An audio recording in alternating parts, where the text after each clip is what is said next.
fuck is this? What the fuck Let's is fucking go. Gonna be so goddamn rich. that?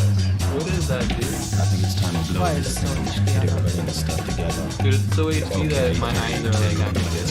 Yeah, it hurts me. Fucking rich.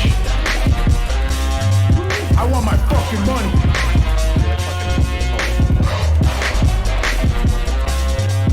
Griffin, I want my fucking money. Motherfucker.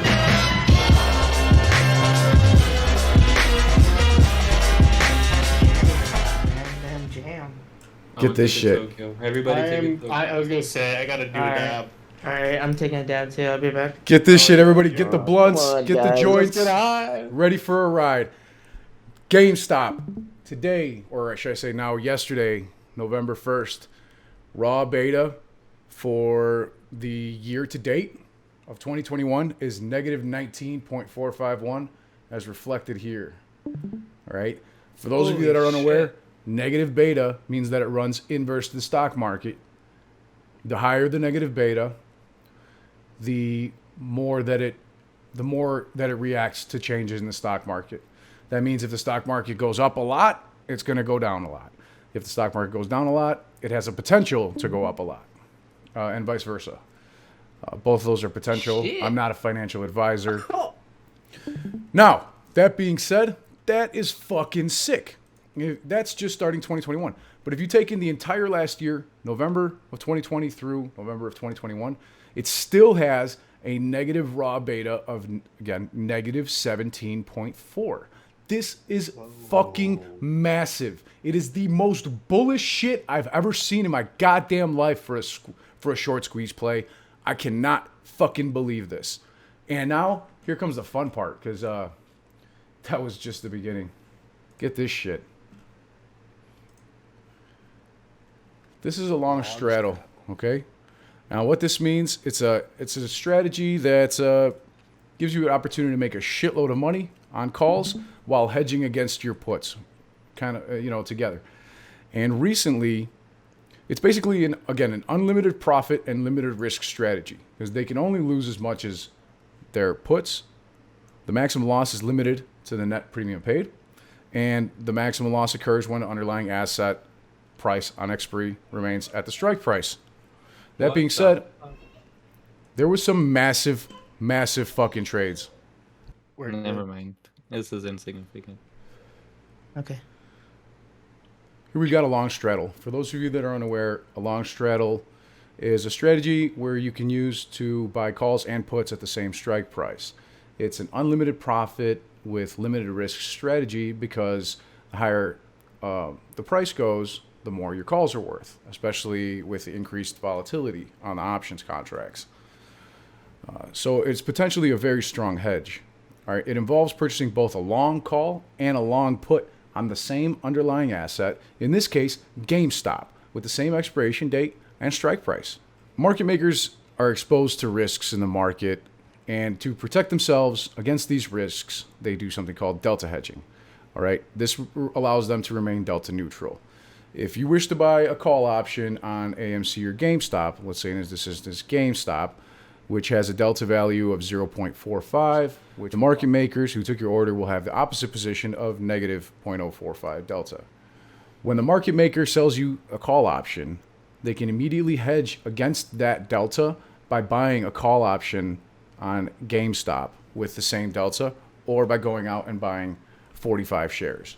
That's why we call it delta hedging, when they're simply buying back shares to protect a put that is in danger of losing a lot of money, or if they're using a long straddle. The run-up that we've talked about many times from March through June, every time we got earnings, offerings, the stock consistently gets beat up, all right?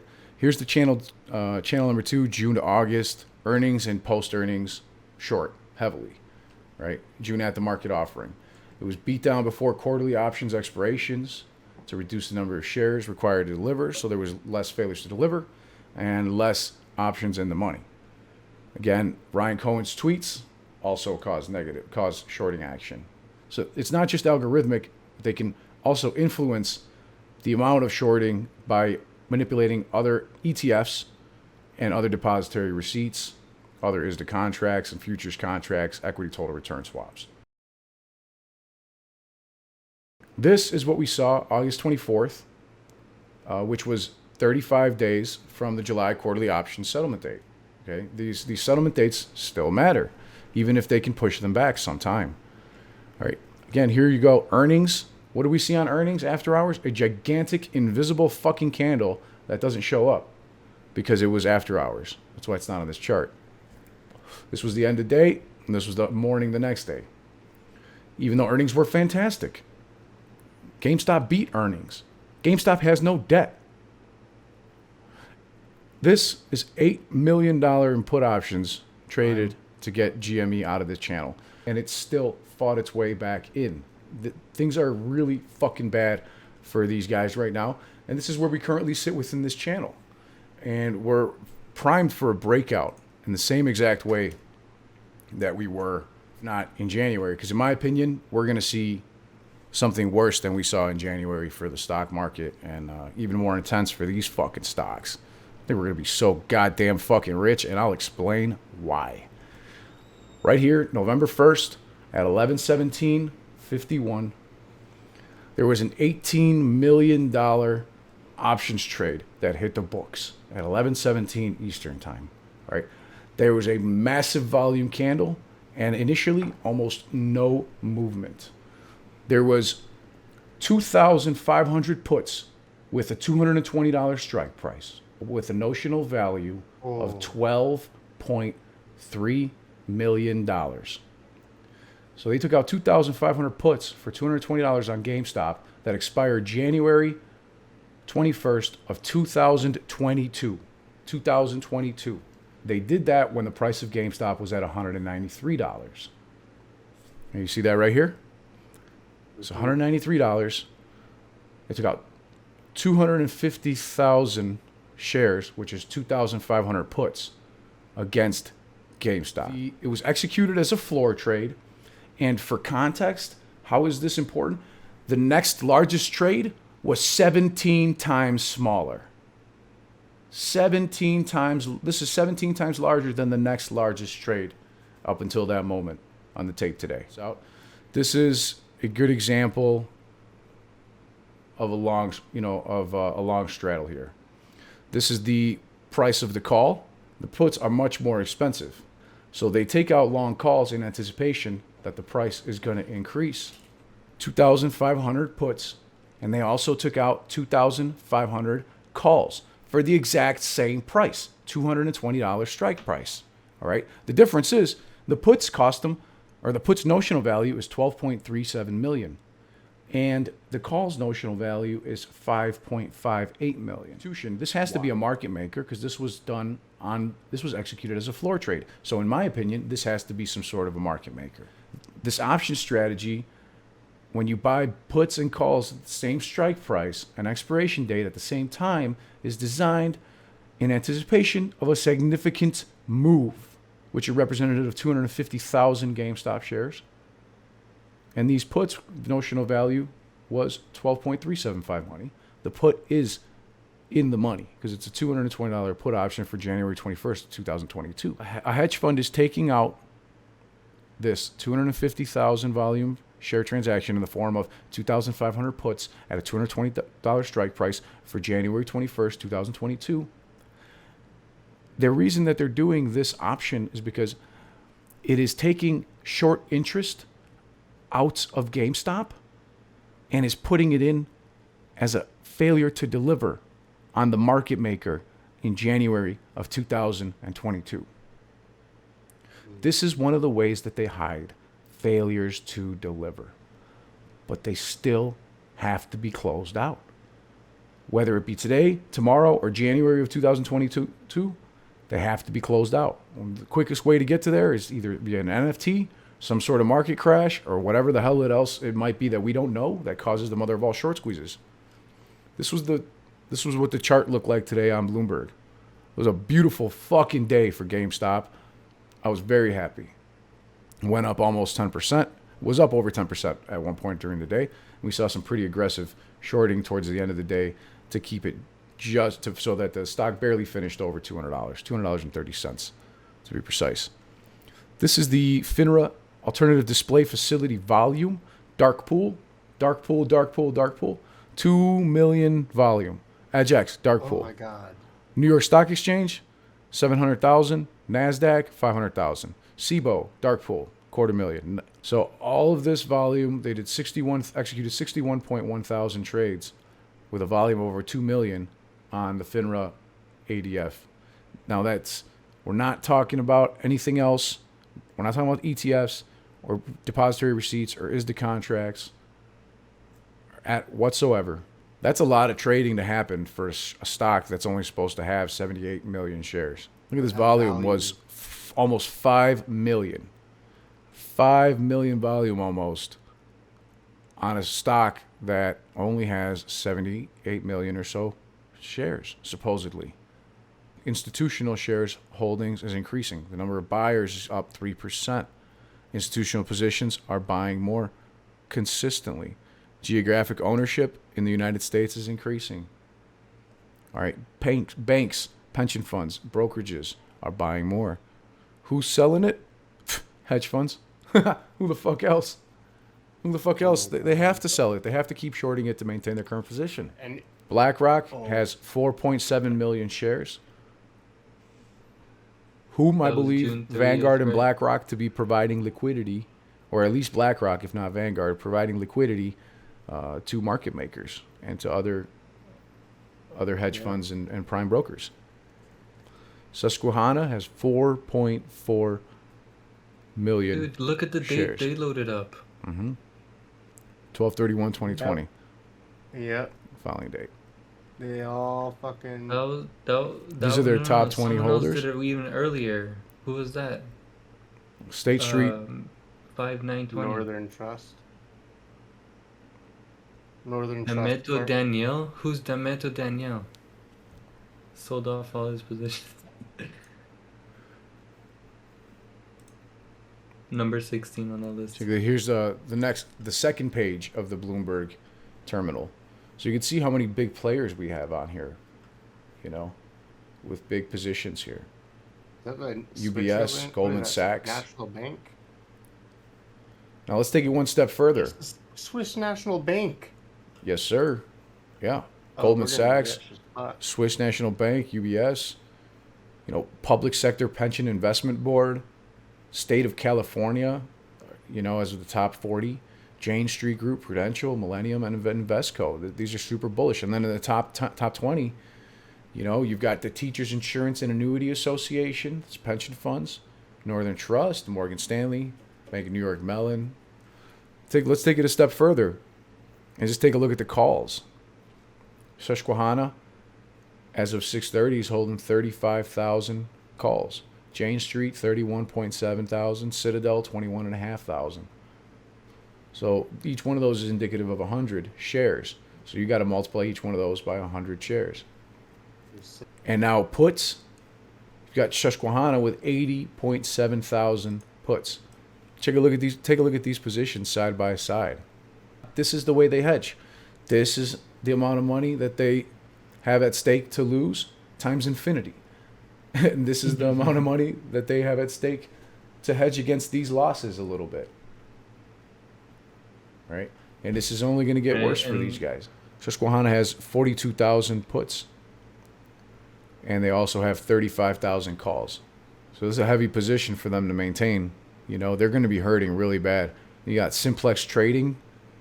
They've got 80,000 puts and only 12,000 calls.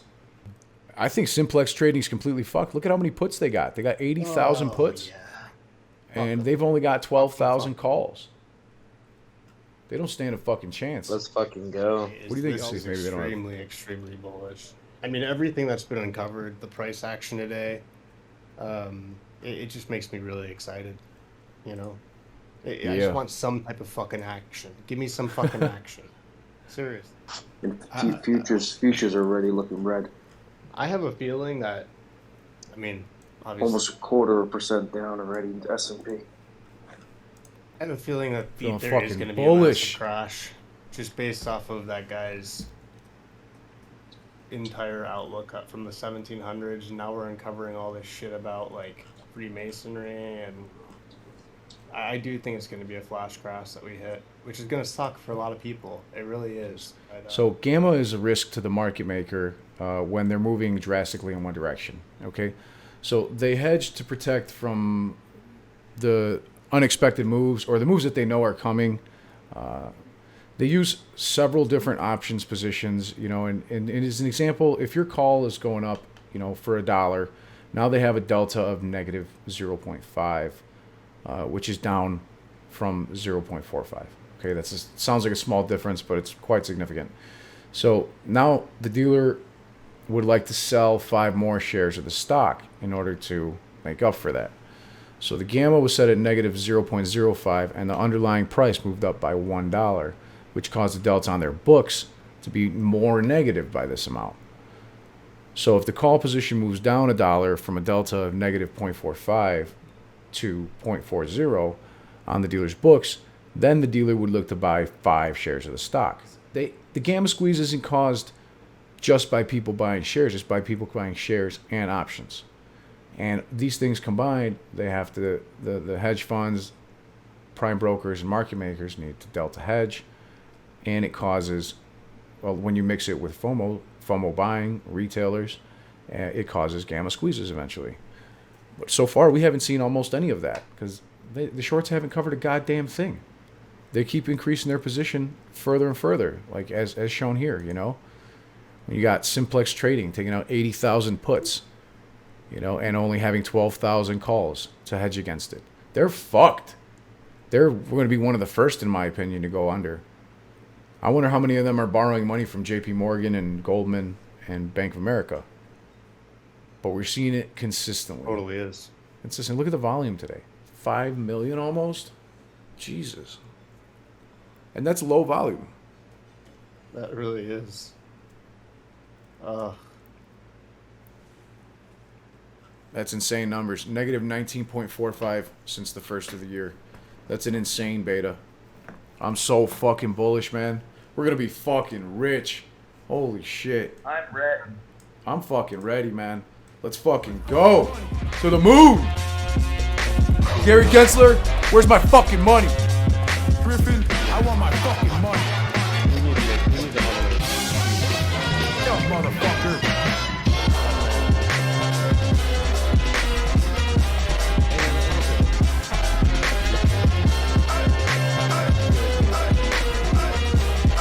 Holy shit, we're so fucking rich. It's gonna get to the point where he's like, I don't want you to fucking follow me everywhere I goddamn go. You know? He knows what's going on. To be honest, I think he's doing a lot more work in the background than he's giving credit for. Granted, we want more, but I think he's doing a lot more.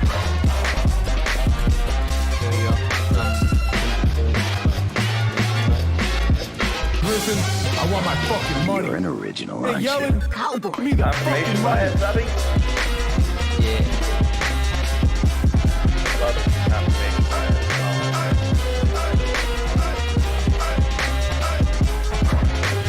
Get the goddamn money. Confirmation bias. Just fuck you, Sammy.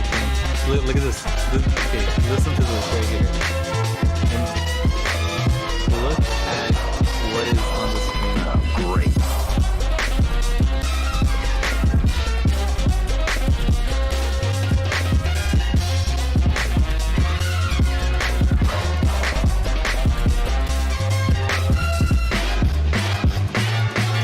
Bounty better. Oh, he fucking knows. Green! I see green on that day. Yeah. Let's go. We're so fucking rich. Go back. Get the goddamn money printer out. Look, he says the only way we know